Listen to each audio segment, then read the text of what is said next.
moitas gracias e perdón polo exceso de tempo que consumín en algunha outra intervención pasada. Vamos a ver, empezando outra vez polo final.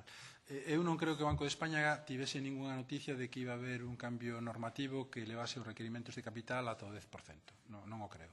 Dende logo, nas conversas que hubo con eles, en ningún momento xurdiu este tema. É dicir, aquí todas as hipótesis de viabilidade da fusión, fundamentalmente recuperación en V de economía española, estabilidade, digamos, normativa, digamos, unha certa flexibilidade en ese apoio público por o tema de pasar de 5 anos a 7, e, bueno, pois posibilidades, pois ao millor, non, de establecer en esos períodos de tempo extraordinarios, pois calendarios especiais de dotación. E o tema da venta da rede de oficinas, pois foron o que se baraxou. E non se baraxou, por exemplo, que houbera un cambio normativo. Era unha situación, pois, de normalidade. Entón, por ese aspecto, creo que a pregunta está respondida. Os SIP se terminaron transformando en bancos? Sí, igual que todas as caixas. Menos dúas, Pollensa e Ontimienta. É dicir, que en ese caso daba igual un SIP que unha fusión, que outra... Perdón?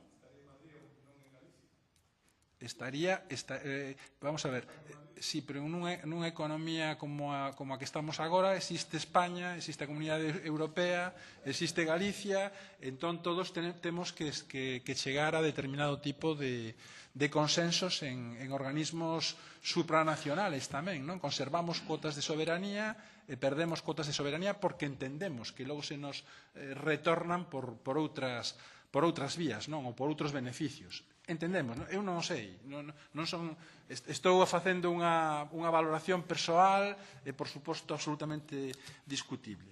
Os SIF son irreversibles ou non? Non o sei tampouco. Volvo a decir, a min outro día me sorprendeu ou me chamou a atención o feito de que un SIF que estaban facendo, que fixeron dúas caixas rurales, creo lembrar, no sur de España, unha delas ha dito que se marchaba do SIF e asumía os custes de salida e, bueno, pois eso apareceu na prensa e é a única noticia que teño como observador. Contradicións, penso que non cometín ninguna, penso que non. O tema dos contrafactuales é moi discutible todo, pero é certo que se algo no pasado houvese sucedido dunha forma diferente a como aconteceu, ten algunha repercusión no presente. Non sei cal, pero o presente é diferente. Moito, pouco, algo, mellor, peor, non o sei, diferente. Sin ninguna... Eso non teño ninguna dúbida. No 2009 hai unha situación, no 2010 hai outra situación e no 2011 hai outra situación. Cando as preferentes se emiten no 2009 en Caixanova non hai previsto ningún SIP, non hai previsto ningunha fusión. Hai un plan de negocio interno da propia entidade que xenera 300 millóns de euros anuales para saneamentos nos plans de negocios, perdón? Perdón, tres meses antes de... Porque... volvo a decir, no ano 2009, cando se emiten as preferentes, a situación é unha, a situación vai a un ritmo endiablado en todo este proceso. O deterioro da situación económica ocorre con uns tempos que son absolutamente inimaginables e impensables. E o tema de ter plans B, contingentes, por si acaso se producen determinadas cuestións, non significa que non se crea que son os plans A os que se van a resolver. Logo resulta que hai que aplicar o plan B ou o plan C, bueno, pois para eso temos que planificar e prever diferentes escenarios de cara ao futuro. Pero o escenario que nosotros tiñamos cando estábamos emitindo as preferentes, por eso se emiten, para reforzar a solvencia da propia entidade ante cambios normativos que se estaban pergeñando no entorno internacional, en Basilea III. E o perfil logo dos clientes volvo a remitirme pois a circular. Perder o tema da galeguidade no caso do SIP tal volve a ser unha cuestión de decir, bueno, pois eu non sei se ao final pois perderemos a galeguidade, oxalá que non, ou non a perderemos. E co SIP, volvo a decir, eu sigo vendo que subsisten caixas, que subsiste a súa obra social, que esas caixas poseen un banco, que en algúns casos efectivamente, as redes desas caixas se venderon, en outros non. E están en uns bancos, e o único que pasa é que son propietarios pois desos bancos. Volvo a decir o tema da venta de red. A venta de red é un tema que non se pode obviar dentro do plan de negocios da entidade. Non é algo fortuito.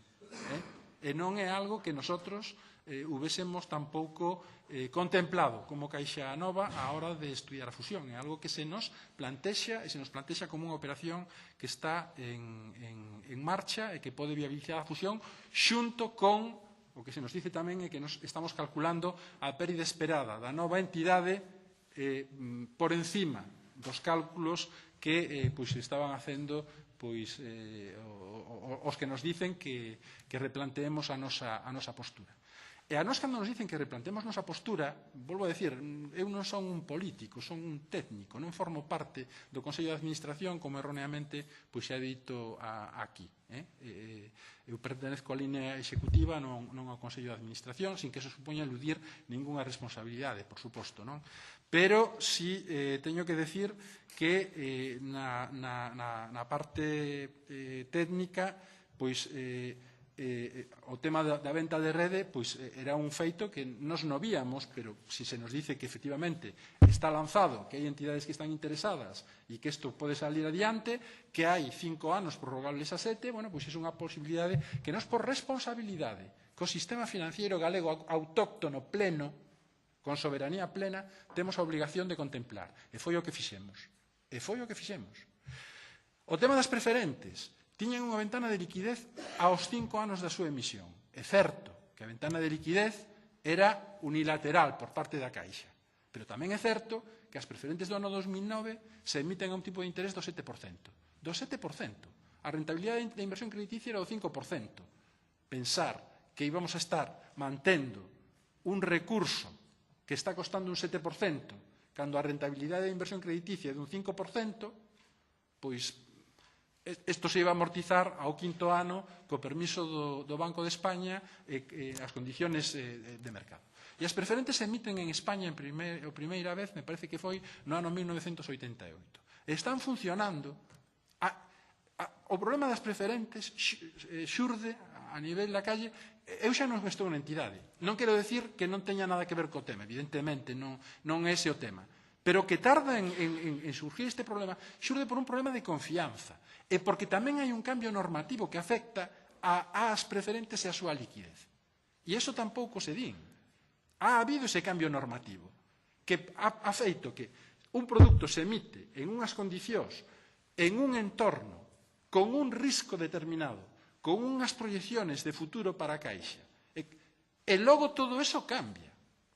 E esos cambios, o cambio económico a nivel coa crisis non é responsabilidade, eu esa responsabilidade non a podo admitir, admito na miña alícuota aparte un 0,00000 dentro do tema mundial, e o tema do cambio legislativo das preferentes que as deixa sin liquidez, porque se impide o cruce das operacións que se estaba producindo antes, e aí se produce unha perda de confianza, sumada a perda de confianza polo tema do capital e polo tema da reforma do sistema financiero, é un tema que está aí. Nós tampouco nos metemos en cuestións políticas. A nós, cando a autoridade supervisora nos pide que lle axudemos a resolver un problema do sistema financiero, que era a necesidade de reformar ese sistema financiero, fortalecelo, e nos din que a fusión forma parte dese plan de fortalecemento do sistema financiero, de reestruturación, temos a responsabilidade profesional, a responsabilidade cos nosos clientes, a responsabilidade como galegos de estudialo, e de escoitar as premisas que se poñen encima da mesa e con esas premisas ver se o plan sale ou non sale. E o plan se aproba cando se fai a fusión. A banca pública é unha cousa viable? Eu non o sei. É unha cuestión de recursos. De onde salen os recursos para ter unha banca pública? Porque teñen que salir de algún sitio tamén. Pero son cousas que se me escapan. Non son un estudioso do tema. Que a OBS queda ao pés dos cabalos? Non. Cando eu me marcho da Caixa, a OBS queda, me parece que con 90 millóns de euros, que lle dá tempo para resistir 4 anos. 4 anos. Tempo que se estimaba suficiente para, coas propias desinversiones que se podían hacer do patrimonio que había dos centros sociais, os centros culturais, edificios que todavía non se habían empezado a remodelar, lle daba tempo a esos 4 anos a obra social para ver si, efectivamente, a chegada de inversores estranxeiros privados, e a propia recuperación da economía española, a posibilidade de salir da bolsa da entidade, podía dar unhos dividendos que soportaran a obra social. Eu, o tema de por que se valorou, xa non estou no banco e non sei por que se valorou na Caixa nos términos en que se valorou. Iso se me escapa. Pero no plan estaba previsto decir non, a obra social se deixa para que aguante con un mínimo digno, con unha reorientación hacia temas máis sociais, pero para que aguante durante polo menos 4 anos.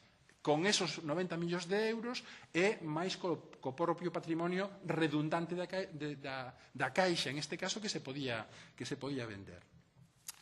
Me queda sin responder sempre ao señor Abel Losada. Os estados financeiros reflexan a realidade tal. Miren, os estados financeiros que eu coñezo da Caixa son os estados financeiros que tamén coñece a auditoría e os estados financeiros que coñece o Banco de España. Non hubo ningún ocultamento. Do que eu sei ao Banco de España e a auditoría. Ao contrario, a política, cando eu son director xeral, era abrir todo, porque entendo que tanto os auditores externos como o Banco de España son uns elementos non de vamos a fastidiar a unha entidade ou vamos a buscarlle, non, son un elemento de axuda que complementan a propia labor de control interno da propia entidade. Temos máis controles, temos que ser absolutamente transparentes, absolutamente colaboradores. E tan pronto detectamos un problema, o primeiro que facemos é o poñemos en coñecemento do Banco de España e poñemos o problema e a solución. Para decir, isto é un problema, ten unha solución, como o vedes?